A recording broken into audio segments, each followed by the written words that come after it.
అనగనగా ఒక ఊరిలో ఒక చిన్న కుందేలు ఉండేది. దాని పేరు గుగ్గి. గుగ్గికి జంప్ చేయడం అంటే చాలా ఇష్టం. అడవిలో గుగ్గి ఎప్పుడూ జంప్ చేస్తూ ఆడుకుంటూ పాడుకుంటూ తిరుగుతూ ఉండేది. ఒక రోజు చిన్న పూలతో నిండిన పొదల మధ్య గుగ్గి జంప్ చేస్తూ వెళ్తూ ఒక్కసారిగా ఒక బొద్దింకను చూసింది.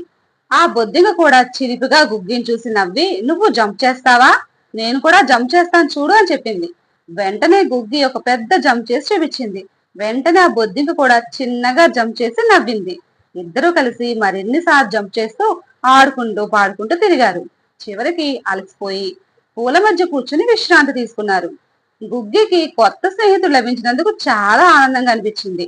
ఆ రోజు నుంచి గుగ్గి బొద్దింక చాలా మంచి మిత్రులయ్యారు.